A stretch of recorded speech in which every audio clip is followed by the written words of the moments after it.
কেমন কাটলো সবার ঈদ? আশা করছি খুব ভালো কেটেছে। এটা ছিল আমাদের ঈদের দিনের সকালবেলা। ৪ বোনকে সেম ড্রেস পরিয়েছি। ভেবেছিলাম ৪ জনকে একসাথে করে সুন্দর কিছু ছবি তুলব আর একটু সুন্দর ভিডিও ফুটেজ নিব। কিন্তু দেখেন অবস্থা। আমাদের এই পুচকিটাকে কোনোভাবেই স্থির করা যাচ্ছে না। তাকে নতুন ড্রেস পরানোর সাথে সাথেই বাইরে ঘুরতে নিয়ে যেতে হবে। কিন্তু বাসার সবাই নামাজে গেছে, কে নিয়ে যাবে বলেন? তাকে নিয়ে কোনো ছবি ভিডিও কিচ্ছু করা গেল না। এত পাকনা বুড়ি, মানে নতুন জামা পরে যে বাইরে ঘুরতে যেতে হবে সেটা সে বুঝে গেছে। যাই হোক, একটুখানি ফুটেজ নিলাম কষ্ট করে। তো নামাজ শেষ করে সবাই চলে এসেছে, আর এদিকে আমাদের গরুও কুরবানি হয়ে গেছে। আমি সকাল থেকে একদম নিচে নামিনি। তো কুরবানির ঈদের দিন যদি গরু কুরবানি না দেখি, গরুর মাংস কাটা না দেখি, তাহলে কেমন হয় বলেন তো? তাই বাবুকে নিয়ে একটু নিচে নামলাম, ভাবলাম একটু বসে দেখি। আর এই যে আমার ময়না পাখিটা, মাশাআল্লাহ কি সুন্দর লাগছে তাকে, তাই না?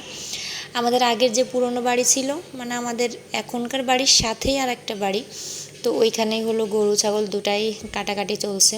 আর ওই যে দেখা যাচ্ছে কিছু লোকজন। তো এসে দেখলাম যে ছাগলটা পুরোপুরি কাটাকাটির কাজ শেষ, এখন গরু কাটার প্রসেস চলছে। যখন গরু ছাগল কুরবানি করা হয় তখন মেহেরিমাকে হলো এখানে নিয়ে আসা হয়েছিল ও দেখবে বলে। কিন্তু আমার মেয়েটা ছাগল কোরবানি করা দেখে এত পরিমাণে কান্না করছে, পুরা চিল্লায় চিল্লায় কান্না করছে। মানে ভয়ে না, তার আদরের ছাগলটা কোরবানি করা হয়েছে এটা দেখে সে কান্না করছে। পশু পাখির প্রতি ছোটোবেলা থেকেই তার অন্যরকম একটা টান, মানে প্রচুর পরিমাণে এগুলা সে ভালোবাসে। যাই হোক, এই যে আমার একদিনের কষাই, শখ করে সে মাংস কাটতে বসেছে। পুরো একটা ছাগল একা একাই কেটেছে। গরুরও অনেকখানি কুপিয়েছে হাড্ডি গুড্ডি। তারপর রাত্রে শুরু হয়েছে তার হাত ব্যথা। এইসব কাজে তার অভ্যাস নেই, শখ করে একটু বসে রাতভর তার হাত ব্যথা, ঘাড় ব্যথা, আরও কত কী। তো যাই হোক, আমাদের মাংস কাটাকাটি শেষ হয়ে গেছে। এখানে হলো ভাবি মাংস রান্না করার জন্য সব কিছু মাংসে মাখিয়ে নিচ্ছে, আর আমি ভাবির কাছে বসে বসে গল্প করতেছিলাম। কুরবানি ঈদের দিনের মাংসটা সবসময় মেজোভাবেই রান্না করে, আর আমি বাড়ির ছোট বউ, তো আমার আর তেমন কিছুই করতে হয় না। আর মাংস ভাগ করা, তারপর ওই যে সবাইকে দেয়া, ভুঁড়ি পরিষ্কার, এগুলো সব কিছুই আমার শাশুড়ি মা আর বড় আপাই করে। আমাদের বউদের তেমন কিছুই করতে হয় না এখন পর্যন্ত।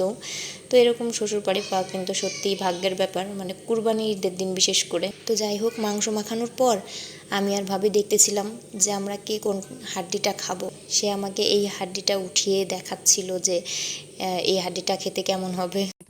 কামড় দিলে এই যে খসখস করে হাড্ডি বাসে না, এই যে সেটাই কামড় দাও। খাবার নেই রে। আমি বান্দা আমি রান্নার সময় থুয়ে দেই, দেখে দেখে দেই রে, আমি খাবো সেইটা আমি বাইচে নেই, বুঝছো? ওটা চিহ্ন দিতো, রান্না হওয়ার সাথে সাথে ওটা উঠে নিয়ে নেবা। না না, আমি ওই যে যে সময় রান্না করি না, ওই বাসি মাখানোর সময় বাইসে ওইটা রাখি দেই রে, আমি খাবো রান্নার সময় ওইটাই নিয়ে খাই। এই যে সুন্দর একটা মুহূর্ত শেয়ার করি আপনাদের সাথে। মানে আমাদের পরিবারে মেয়েদের সংখ্যা অনেক বেশি, মানে মেহেরিমারা কাজিনরা সবগুলা মিলিয়ে মোট 6 বোন। মানে ভাইয়ের সংখ্যা খুবই কম, বলতে খুবই কম। তো এই যে মেহেরিমা বাথরুমে গেছিলো, ও ছোট, তো পাটা ভালো করে ওয়াশ করতে পারবে না। এটা দেখে ওর আরেক বোন গেছে তাকে পা ধুয়ে পরিষ্কার করে দিতে, আর এই যে পরিষ্কার করে দিয়ে ওকে নিয়ে আসলো। এটাই ভালোবাসা, তাই না? ওরা সবগুলো বাচ্চা কাচ্চা একসাথে হলে কখনোই মারামারি করে না, একদম ছোটোবেলা থেকেই ওদের ভিতরে খুবই মিল। মানে খেলনা বলেন, ড্রেস বলেন, সব কিছু একে অন্যেরটা শেয়ার করে পরে। আসলে এইগুলা দেখেই ভালো লাগে, আর এই মিলটাই যেন সবসময় ওদের মাঝে থাকে, এটাই চাওয়া। তো বিকালের দিকে এই যে বাসার সামনে অনেক লোকজন এসেছে, আর নিচে হলো গেটের সামনে মা আর হলো বড়পা ওনাদেরকে মাংস দিচ্ছিল। আল্লাহ আমাদের এইটুকু সামর্থ্য দিয়েছে যে কিছু লোকের হাতে অন্তত বছরে একবার একটু কুরবানির মাংস দিতে পারি। এর জন্য আল্লাহর দরবারে লাখো কোটি শুকরিয়া, আলহামদুলিল্লাহ। আর এই তো আমার কষা মাংস, মানে আমাদের মাংস রান্না করাও শেষ হয়ে গেছে অনেক আগে, আমি একটু পরেই খেতে বসেছি। আর মাংস রান্নাটা অনেক মজা হয়েছিল, আলহামদুলিল্লাহ। আর এই তো আমি আলাদা করে মাংস হলো উঠিয়ে নিয়েছি, লেবু চিপড়ে মজা করে খেলাম। তো আজ এই পর্যন্তই, ভালো থাকবেন সবাই, আল্লাহ হাফেজ।